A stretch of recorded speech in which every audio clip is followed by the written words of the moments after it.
Ruth, capítulo 4, o título é Boaz se casa com Ruth.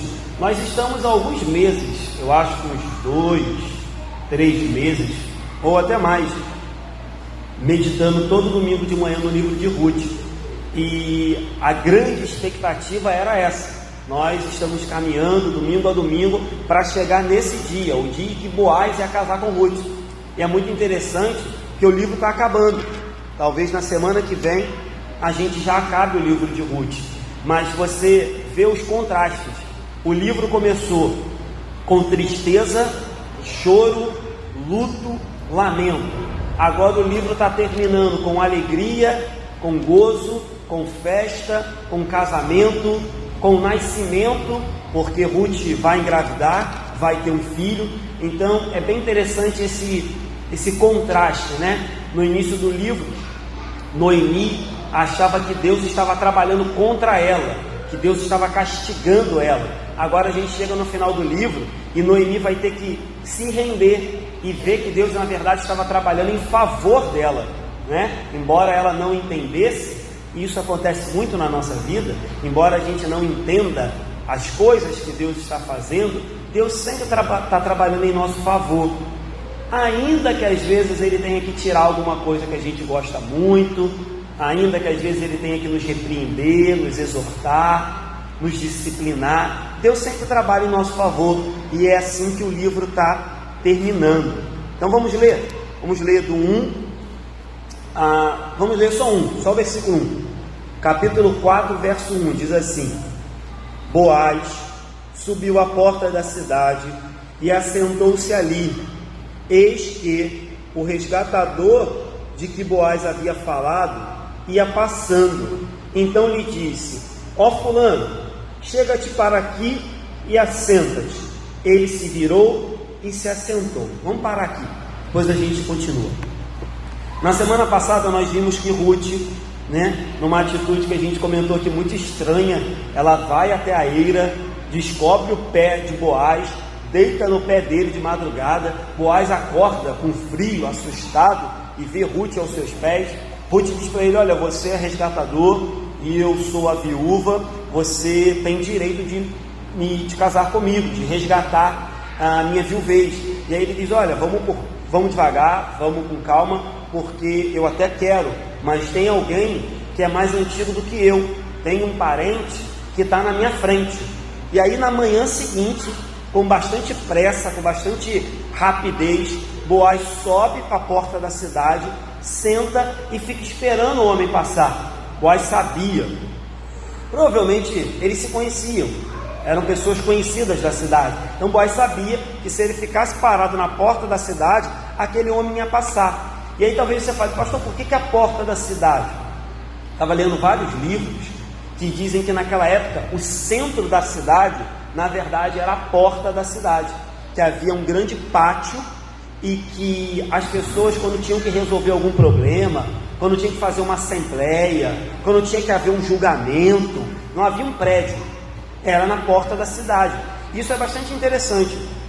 Há pouco tempo agora, eu e Ilana, a gente esteve lá no Uruguai, e existe a cidade velha e a cidade nova, e elas são divididas por um portal de pedras. E você vê que a cidade, ela se desenvolveu exatamente em volta daquele portão. O portão foi estabelecido no início, começaram a construir a cidade para um lado, atrás desse portão ficou um espaço, e depois, quando a cidade começou a crescer, começaram a construir na outra direção. Então hoje você tem exatamente o portão, só um portão, os muros já estão todos quebrados, e a cidade, ela se desenvolveu ao redor desse portão. Então era isso que estava acontecendo aqui. Boaz senta e lá sabia que iria resolver isso.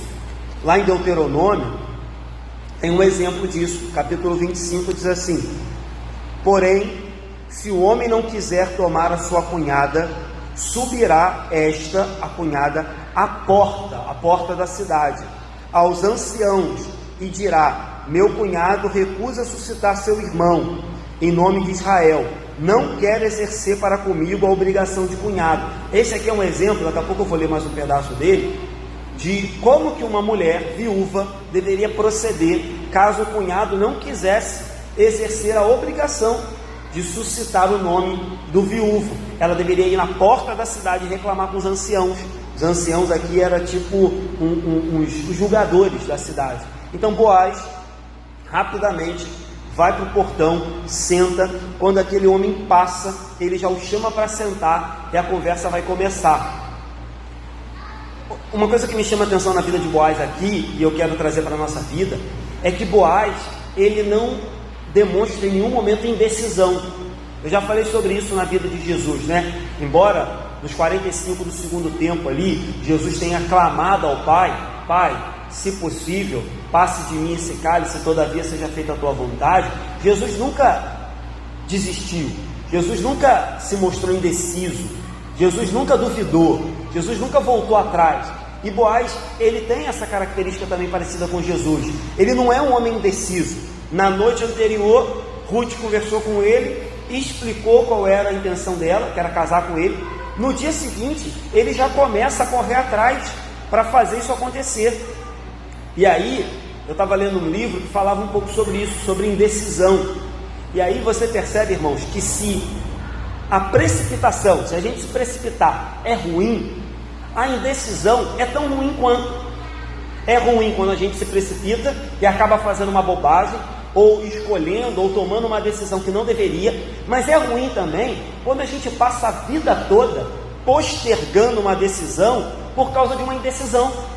É ruim quando a gente passa a vida toda postergando confessar Jesus, ser batizado, ou ter um compromisso a mais com Ele, ou ter uma relação mais íntima por causa de uma indecisão. Indecisão é tão ruim quanto precipitação.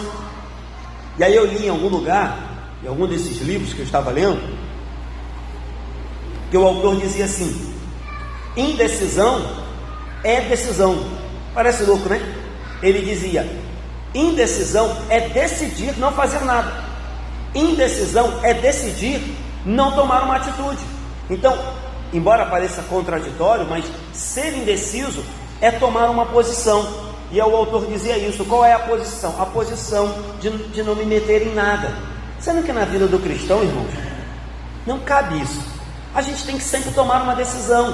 A gente toma decisão por Cristo, a gente toma decisão por aquilo que é certo, contra aquilo que é errado. A gente tem que sempre tomar decisão. Como disse Lara aqui, o texto que ela leu no início: Senhor, ensina-nos a fazer a tua vontade. Porque a todo momento nos é, como ser humano, exigido decisão. O que você acha disso? O que você vai fazer com isso? O que você escolhe? Isso ou isso? Para onde você vai? O que você quer fazer? Então ser indeciso é um problema.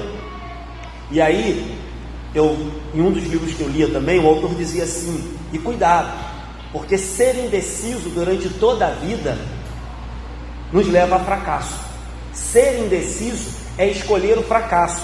E aí vamos falar da questão espiritual. Eu poderia falar de faculdade, de trabalho, de casamento, mas vamos falar da questão espiritual. Uma pessoa indecisa a vida toda, ela está fadada ao fracasso final. Ela está fadada a ser condenada. Ela está fadada a passar a eternidade longe de Deus. Por quê? Porque simplesmente foi uma pessoa indecisa, uma pessoa que não entendeu que deveria tomar um partido, tomar um lado e escolher Jesus como seu único e suficiente Salvador, escolher o lado da verdade. Então cuidado com isso. Boaz, assim como Jesus, nos mostra que a indecisão não é o melhor caminho para o cristão. Versículo 2: então Boaz tomou 10 homens dos anciãos da cidade e disse: assentai-vos aqui. E assentaram-se. Como eu disse, os anciãos, eles agiam como juízes, como julgadores, como um tribunal do júri. Aí você percebe outra coisa. Eu falei, Boaz, ele tem pressa, ele não é indeciso, ele decide uma coisa e vai em busca daquilo, mas ele também é sábio, ele é prudente, ele tem cautela. Ele não chama o camarada para conversar no canto sem nenhuma testemunha. Ele chama testemunhas para que aquelas testemunhas pudessem validar o que ia acontecer ali, aquele acordo que estava para ser feito. Isso também é muito importante. A gente precisa ter sabedoria. Com o passar dos anos na minha vida, é claro que há exceções, mas com o passar dos anos eu descobri que muitas das vezes a gente não deve tratar determinadas situações a sós com ninguém. Que na maioria das vezes, a gente deve sempre que possível ter uma testemunha com a gente. Que na maioria das vezes, a gente deve sempre que possível ter provas daquilo que a gente está fazendo. Seja um acordo, seja um contrato, seja uma troca, seja uma compra, enfim. A gente deve sempre procurar ter ao nosso lado pessoas que vão confirmar aquilo, porque a gente nunca sabe o que vai acontecer no futuro. E aí Boaz tem pressa, ele quer casar com Ruth, ele tomou a decisão, ele está decidido, mas ele também providencia um grupo, um colegiado de homens anciãos que poderiam confirmar. E como eu disse, naquela época não tinha prédio, não tinha júri, não tinha fórum. E você vê, não tem nada sendo escrito aqui, não há contrato para registrar em cartório, é tudo na boca. E quando aqueles anciãos ouviam e confirmavam, aquilo passava a valer como uma verdade absoluta, como um contrato que tinha que ser cumprido. Então toma cuidado com isso também, irmãos. A gente tem que tomar decisão como cristão, mas a gente também tem que ter segurança, prudência, cautela, porque a gente não sabe com quem a gente está lidando. Às vezes até uma pessoa da igreja, às vezes até um irmão em Cristo Jesus, mas às vezes a gente conversa a sós e de repente aquilo vira uma fofoca, de repente aquilo toma um outro rumo, de repente aquilo que você falou não foi muito bem compreendido, ou a pessoa entendeu errado, de repente vira uma fofoca. Então, com o passar dos anos eu aprendi isso. Claro, há exceções, mas quando você estiver em dúvida, ou quando você achar que aquilo ali pode dar problema, que aquilo ali pode virar uma polêmica, que aquilo ali pode virar uma fofoca, sempre leve alguém, ou sempre chame um irmão, uma irmã, para ir junto, para presenciar e atestar o que está acontecendo. É o que Boaz fez aqui. Vamos ler, 3 e 4. Disse ao resgatador: aquela parte da terra que foi de Elimeleque, nosso irmão, Noemi, que tornou da terra dos Moabitas, a tem para venda. Resolvi, pois, informar-te disso e dizer-te: compra na presença desses que estão sentados aqui e na de meu povo. O povo também estava lá. Se queres resgatá-la, resgata. Se não, declara, amor, para que eu saiba, pois outro não há, senão tu que a resgate, e eu depois de ti. Respondeu ele, o homem lá, o resgatador: eu a resgatarei. Vamos parar aqui e deixa eu explicar isso aqui. Olha que coisa interessante. Boaz não esconde a verdade desse homem, ele é até muito honesto. Ele já poderia ter, por trás dos panos, eu falei semana passada, casado com Ruth. Ele tem um caráter, porque ele poderia até ter dormido com Ruth antes disso aqui, mas ele não faz. Mas ele é sábio, ele é inteligente, ele chega agora, e quando ele começa a conversar com o homem, ele apresenta primeiro uma terra, dizendo: olha, tem uma terra que Noemi quer vender. Até agora, irmãos, a gente não sabia que terra era essa, não tinha nada, não teve nada na Bíblia, nos capítulos que a gente leu, sobre terra. Noemi não falou nada de terra, Ruth não falou nada de terra, mas parece, não está registrado na Bíblia, que em outros encontros entre Ruth, Noemi e Boaz, Ruth revelou que o marido dela tinha deixado uma terra como herança. Aí você pergunta: pô, pastor, mas então por que Ruth e Noemi estavam pobres? Provavelmente porque era uma terra que ninguém plantou, que ninguém colheu, que ninguém arou, que ninguém cuidou. Deve ter virado um matagal, deve ter virado uma terra árida, Era uma terra que ia precisar de pessoas que cuidassem dela. Então esses 10 anos que Noemi ficou fora, a terra ficou abandonada, e aí a terra não produziu nada, mas ela queria vender essa terra. É muito interessante, porque Boaz chama esse homem e diz: olha, lembra de Noemi, que voltou lá da terra de Moabe? Ela tem uma terra para vender. Como você é o parente mais próximo, me diz se você quer comprar. Depois, se você ler com calma, lá em Jeremias 32, tem uma passagem parecida, que parece dar a entender que sempre que alguém queria vender uma terra, ele era obrigado a primeiro oferecer a um parente, a um familiar. Só depois ele podia vender para alguém de fora. Por que isso era importante naquela época? Porque você lembra que a terra foi dividida entre tribos, e se não se preservasse essa prioridade da família comprar, poderia acontecer de uma tribo inteira ficar sem terra, de uma tribo inteira ficar nômade, ficar sem onde morar, porque vamos supor, a tribo de Benjamim poderia comprar todas as terras da tribo de Isacar, e se comprasse todas as terras, aquela divisão que Deus fez para que cada tribo tivesse o seu lugar, poderia cair por terra. Então essa questão da terra era muito importante, e é isso que Boaz está fazendo. Mas presta atenção, Boaz ainda não falou de Ruth, Boaz ainda não tocou no assunto da viúva. Ele disse: olha, tem uma terra, quer comprar? Noemi quer vender. É curioso que ele tenha falado isso, é curioso que ele tenha guardado essa informação para daqui a pouco. Mas olha que interessante, o versículo 5 termina de forma surpreendente. O camarada diz: sim, eu quero. E se ele realmente resgatasse as terras, ele resgataria tudo, inclusive o Ruth. Então, Boaz foi esperto em primeiro lançar a terra, para depois dizer: olha, mas calma aí, junto com a terra tem Ruth. Ou seja, você não apenas vai comprar a terra, você também vai ter que sustentar Ruth, que é a viúva de um dos donos da terra, um dos herdeiros da terra, que morreu. Então isso é muito legal, porque o versículo 5, né, se a gente parasse hoje de manhã a pregação aqui, você ia falar: e aí, pastor, o que aconteceu? Versículo 4, porque o homem disse: eu vou comprar. Nessa hora, Boaz deve ter orado, né? Boaz já sabia que ele apresentaria uma segunda proposta, e esse homem ficaria meio dividido, mas Boaz com certeza nessa hora deve ter falado: e agora o negócio complicou, porque o homem quer pegar a terra, o homem quer comprar. E aí Boaz vai, revela e diz: olha, você me diz logo, porque depois de você só tem eu, não tem mais ninguém. Se você não quiser, eu vou resgatar. E aí o homem rapidamente diz: não, eu vou resgatar. Então é muito legal, porque esse homem então está disposto a comprar aquela terra e ter mais um pedaço de terra na sua propriedade. E aí vamos ver como é que isso vai ficar. Vamos ler o versículo 5 e o 6.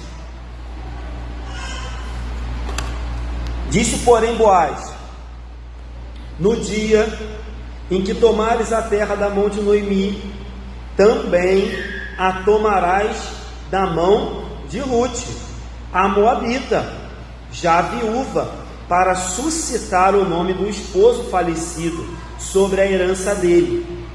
Então disse o resgatador: para mim não a poderei resgatar, para que não prejudique a minha herança. Redime tu o que me cumpria resgatar, porque eu não poderei fazê-lo. Então vamos parar aqui. Então olha que interessante, Boaz, de forma muito esperta, de forma muito sábia, como eu disse, Boaz tinha pressa, ele queria casar com Ruth, mas ele foi prudente, ele foi sábio, ele chamou testemunha, e na hora de apresentar o caso, ele também orou, ele não foi com muita sede ao pote. Ele disse: olha, tem uma terra lá, quer comprar? O cara falou: quero. Ele: mas tem o seguinte, no dia que tu comprar a terra, tu vai levar Ruth também. Ou seja, você não apenas vai comprar uma terra, você vai adquirir uma família.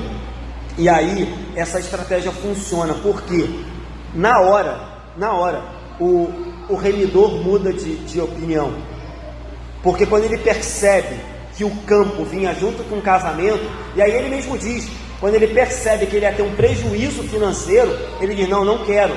Ele diz assim: não poderei, para que não prejudique a minha, ou seja, a minha herança, a minha conta bancária. Porque assim, ele compraria aquele terreno, presta atenção, aquele terreno não seria dele, aquele terreno seria do filho que ele teria com Ruth, porque o primeiro filho que ele tivesse com Ruth iria para resgatar o nome do falecido. É assim que funcionava, para que aquela família, o nome daquela família não acabasse, não fosse eliminado. Então assim, ele casaria com Ruth, Ruth seria sua esposa, mas aquele pedaço de terra que ele ia pagar não ficaria para ele, não seria herança dele, da sua primeira esposa, dos seus filhos, ou só dele. Seria uma herança que ficaria para o filho de Ruth. Ou seja, o resgatador, ele tinha que estar pronto para sofrer, ele tinha que estar disposto a sacrificar uma parte do seu direito, que era aquela terra, em favor de outro. Isso também parece muito com Jesus. Jesus sacrificou a sua vida, Jesus sacrificou o seu direito ao céu para habitar entre nós, Jesus sacrificou o seu direito de não morrer, não sofrer, em favor de nós. Esse homem, quando é colocado nessa situação, ele diz: não, eu não quero sacrificar a minha herança, eu não quero sacrificar o meu dinheiro, eu não quero sacrificar a minha conta bancária para comprar uma terra que não vai ser minha. E aí rapidamente ele diz: olha, redime tudo, já que você está tão interessado, Boaz, fica à vontade, vai que é tua. E aí rapidamente as coisas mudam. Então eu quero parar aqui e fazer um comentário também, né? Você percebe no ser humano aqui, isso não pode acontecer na nossa vida, que quando é para tirar vantagem, todo mundo quer. Pô, apareceu uma molezinha aí, o que é? Uma terrazinha daquela viúva lá, para comprar no barato. Todo mundo, quando está no mole, quando está fácil, todo mundo quer uma vantagem, todo mundo quer uma moleza. Mas quando aparece, olha, não é só comprar não, tem que sustentar Ruth também. Inclusive, o filho que nascer dela vai ser para dar sequência na família de Noemi. E aí essa terra vai ser dele. Rapidamente o camarada volta atrás. Isso é também uma característica do ser humano que a gente não pode ter. O ser humano, ele quer se beneficiar em tudo, quer se dar bem em tudo, ainda que para isso ele tenha que passar por cima de alguém. E é exatamente o que esse camarada está fazendo aqui. Opa, mais um dinheirinho, mais uma terra, mais uma propriedade, estou dentro. Mas quando a responsabilidade mostrou que não era só enriquecer, ele rapidamente volta atrás. Então, meu irmão, fique atento com isso também. Nós vivemos numa sociedade assim, e não podemos fazer assim. Nós vivemos numa sociedade onde todo mundo quer se dar bem em cima do outro, onde todo mundo quer se beneficiar em cima da fraqueza do outro. Nós não podemos, e é isso que a gente está aprendendo aqui. 7 e 8. Este era outrora o costume em Israel quanto a resgate e permutas. O que queria confirmar qualquer negócio tirava o calçado e o dava ao seu parceiro. Assim se confirmava o negócio em Israel. Disse, pois, o resgatador a Boaz: compra tu, e tirou o calçado. Rapidamente aqui agora, o escritor do livro de Ruth nos conta como que era naquela época, quando alguém queria passar um direito, uma propriedade, ou fazer um acordo com o outro. Ele tirava uma sandália do pé. Também não me pergunte por que isso. Alguns teólogos dizem o seguinte: não tem aquele texto que diz que aonde a gente colocar a planta dos nossos pés é nosso, por herança, etc. Aí diz que tem uma relação com isso, né? Que a sandália significa onde a gente colocar a planta dos nossos pés. E aquele camarada que tinha direito de comprar a terra não quer. Então o que ele faz? Toma aqui a minha sandália e eu estou passando para você esse direito. É um negócio estranho, que a gente não entende muito, mas foi assim que funciona. Lá em Ruth, lá em Deuteronômio, que eu li, dizia que quando o homem não aceitava fazer isso, ele era humilhado. Quando alguém que tinha direito, que era obrigado a cumprir essa determinação e não fazia, ele passava um vexame. Quer ver? Eu vou ler aqui, Deuteronômio 25. O levirato, que é o que está acontecendo aqui, é a lei de que um homem tinha que casar com a viúva. Olha, se os irmãos morarem juntos e um deles morrer sem filhos, então a mulher do que morreu não se casará com outro estranho, fora da família. Seu cunhado a tomará e a receberá por mulher e exercerá para com ela a obrigação de cunhado. Parênteses, irmãos, isso não se cumpre mais hoje não, tá? É uma tradição, uma lei, uma determinação do Antigo Testamento, tá? Não existe mais hoje. É estranha, mas era assim, tá? Versículo 6. O primogênito, olha só, que ela lhe der, o primeiro filho que nascer, será o sucessor do nome do falecido, para que o nome deste não se apague em Israel. Versículo 7. Porém, se o homem não quiser tomar sua cunhada, subirá ela à porta aos anciãos e dirá: meu cunhado está se recusando a suscitar o nome do seu irmão em Israel, não quer exercer para comigo a obrigação de cunhado. Então os anciãos da sua cidade devem chamá-lo e falar, e se ele persistir, não quero tomá-la, então sua cunhada se chegará a ele na presença dos anciãos e lhe descalçará a sandália do pé. Então você vê que tinha esse lance da sandália mesmo. E lhe cuspirá no rosto e protestará e dirá: assim se fará o homem que não quer edificar a casa do seu irmão, e o nome da sua casa se chamará em Israel a casa do descalçado. Muita coisa estranha, né? Não me pergunte o porquê desses detalhes, mas era assim que acontecia. Só que nesse caso, o camarada não precisou ser cuspido, nem envergonhado, porque na hora ele diz: olha, Boaz, vai que é tua, assume, já que você quer, eu não quero. Então o remidor deixa o caminho livre para que aconteça o casamento que a gente está esperando desde o início. Vamos lá, verso 9 e 10.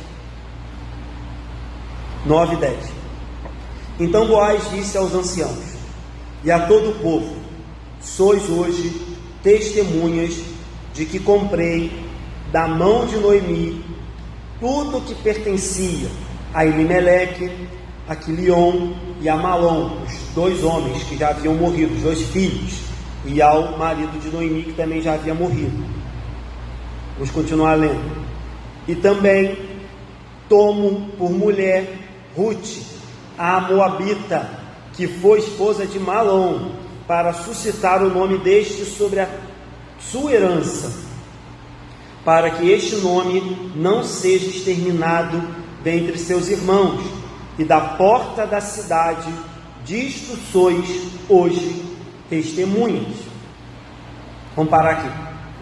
Primeiro Boaz vira para os anciãos, que eram as pessoas ali que tinham um poder maior, mas ele também vira a todo o povo, e ele diz: então disse aos anciãos e a todo o povo também confirmava. Ele diz: olha, vocês são testemunhas de daqui para frente eu acabo de me tornar o remidor por direito e estou tomando tudo que era da família de Elimeleque, terra, viúva e todos os direitos e obrigações. E olha que coisa interessante, até então a gente não sabia com quem Ruth era casada. Não sei se você percebeu isso. Eu também, quando cheguei aqui, que eu atentei para isso. Quando a gente lê o capítulo 1, só diz que Noemi tinha dois filhos, Quilion e Malom, e que ela tinha duas noras, Orfa e Ruth, mas não diz quem era casado com quem. A gente não sabia até agora com quem Ruth era casada. Quer ver? Diz assim, ó, lá no capítulo 1: este homem se chamava Elimeleque e sua mulher Noemi. Os filhos se chamavam Malom e Quilion, efrateus, de Belém de Judá. Vieram à terra de Moabe e ficaram ali. Aí vou pular para o quarto, né? Os quais, seus filhos, casaram com mulheres moabitas.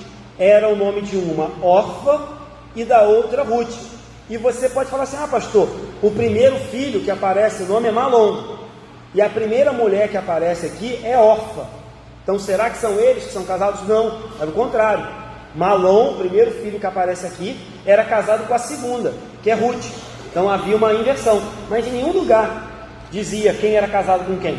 Então só no último capítulo que a gente descobre aqui com quem que Ruth era casada, era com Malom, e Boaz está casando com ela. Então no verso 10 a gente chega ao ápice, ao cerne de tudo. O mais importante não era terra, não era nada, era que Boaz, desde o início, queria casar com Ruth, a amava e iria constituir uma família com ela.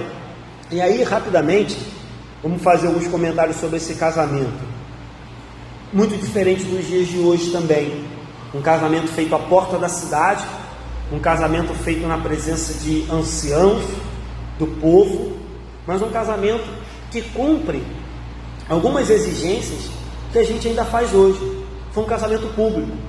E a gente costuma dizer hoje que para que um casal seja declaradamente casados, eles têm que fazer uma cerimônia pública.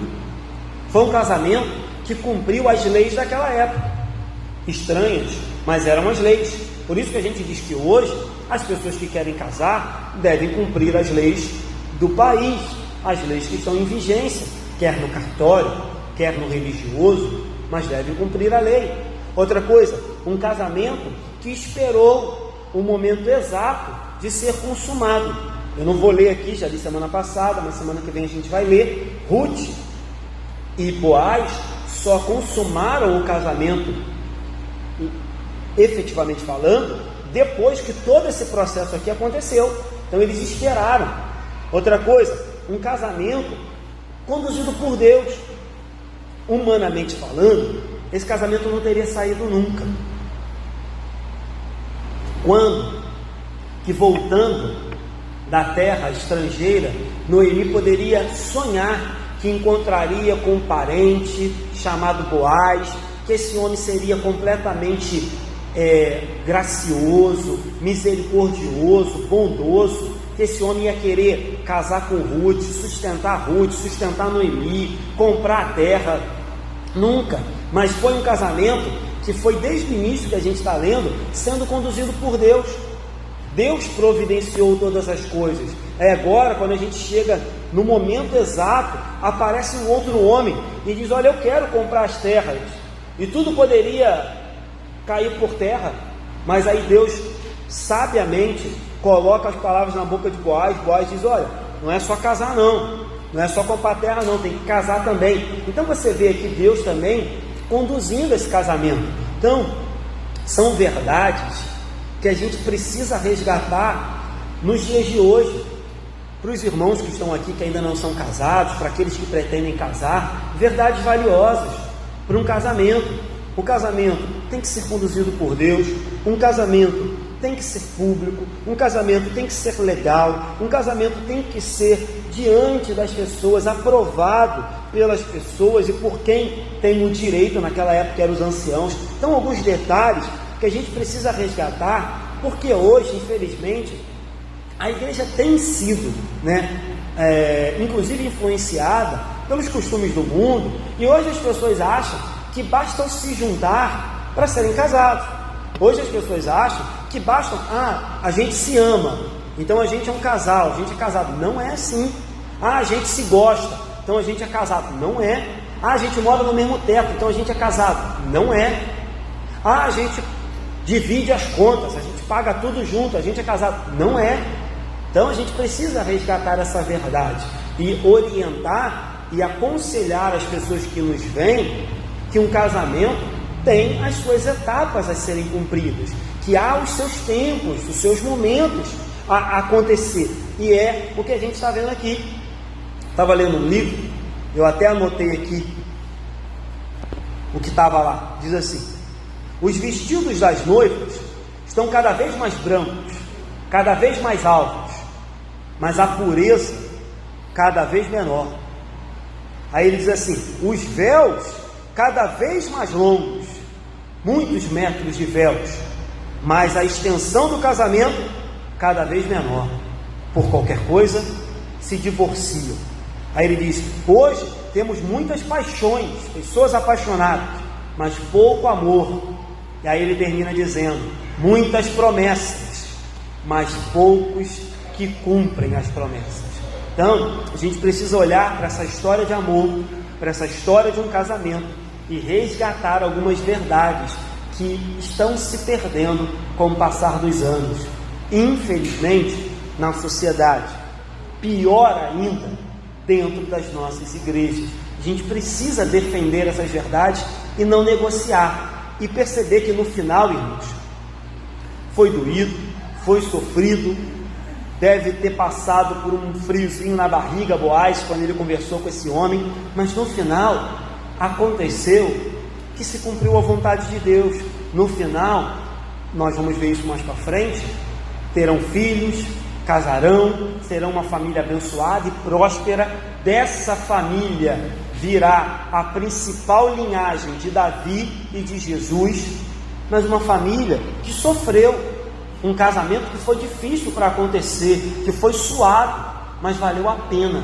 Então a gente precisa pensar e colocar isso na balança. Nem sempre as coisas de Deus são as mais fáceis, geralmente são as mais difíceis, mas são as coisas de Deus. Entre as coisas de Deus difíceis e as coisas do mundo fáceis, a gente sabe o que tem que escolher. As de Deus, ainda que demore mais, ainda que seja mais difícil, ainda que não seja da maneira que nós gostaríamos, não há o que duvidar. As coisas de Deus são sempre as melhores. Vamos terminar? Vamos ler o 11 e o 12 para terminar. Esse final é bem tranquilo. 11. Todo o povo que estava na porta e os anciãos disseram: somos testemunhas. O Senhor faça a esta mulher que entra na tua casa como a Raquel e como a Lia, que ambas edificaram a casa de Israel. E tu, Boaz, ate valorosamente em Efratá, e faze-te nome afamado em Belém. Seja a tua casa como a casa de Pérez, que Tamar teve de Judá, pela prole que o Senhor te der desta jovem. O texto termina com todo o povo e os anciãos fazendo tipo uma oração ou impetrando uma bênção, dizendo: olha, a tua casa seja próspera, o teu nome seja famoso, porque você tomou uma atitude valorosa, essa mulher te dê filhos e que essa casa sua seja uma casa bem abençoada. Alguns teólogos dizem que talvez Ruth fosse estéril e que por isso que essa oração e que essa bênção que é feita aqui é importante. Por que os teólogos falam isso? Porque era muito difícil naquela época, irmãos, uma mulher e um homem ficarem casados por quase 10 anos e não terem filhos. Lembra, naquela época não tinha preservativo, não tinha contraceptivo, anticoncepcional. E Ruth e a sua colega Orfa foram casadas com Malom e Quilion por 10 anos lá em Moabe. Eles morreram depois de 10 anos de casamento, e não fala o texto que Noemi tinha netos. Então provavelmente ou essas mulheres eram estéreis, ou os filhos de Noemi eram estéreis, porque eles não tinham nenhum neto. Noemi não tinha neto. Então provavelmente era isso que aconteceu. E essa oração vai ser atendida, mas isso vai ficar para a semana que vem. Esse casamento vai ser próspero, filhos nascerão, mas o mais importante é saber que o primeiro filho é o filho que vai dar sequência a essa família, e é como eu disse, é a linhagem que da onde vai vir Davi e da onde virá mais à frente no futuro o Senhor Jesus. Uma mulher que estava com uma vida desgraçada, totalmente perdida, vai servir na linhagem genealógica de Jesus. Então, mostrando que Deus, como eu falei semana passada, muda a vida de quem quer que seja, muda a nossa história, desde que Ele simplesmente queira, certo? Deixa eu terminar. Primeira coisa que eu falei aqui: a indecisão é um erro tão grande quanto a precipitação. Não podemos ser indecisos, principalmente com relação a Jesus. Segunda coisa que eu falei aqui: Boaz tem pressa, mas ele foi prudente, foi sábio e foi cauteloso, porque se ele se precipitasse, tudo poderia ter ido por água abaixo. Terceira coisa que eu falei aqui: um cristão, nesse caso aqui o remidor, ele tem que estar pronto, às vezes, a se sacrificar por outra pessoa, e não apenas se dar bem. Esse camarada aqui, que Boaz chamou para conversar, só queria se dar bem. Ele não queria sacrificar o seu dinheiro, a sua herança. E a gente aprende com Jesus justamente o contrário. Um cristão tem que estar pronto a se sacrificar. Se Jesus se sacrificou por nós, por que a gente não pode se sacrificar pelo bem dos nossos irmãos? Certo? Quarto e última coisa que eu falei aqui: foi um casamento difícil, mas foi um casamento abençoado por Deus. que a gente também possa aprender isso, que embora, como eu disse, as coisas de Deus sejam mais difíceis e demoradas, elas são sempre as melhores para as nossas vidas. Muitos de nós hoje nos damos mal porque nos precipitamos. Muitos de nós nos arrependemos, quebramos a cara lá na frente porque nos precipitamos. Pegamos um atalho, quando na verdade deveríamos continuar no caminho de Deus, ainda que ele fosse maior. Que isso fique de alerta e de aviso para a gente. Amém?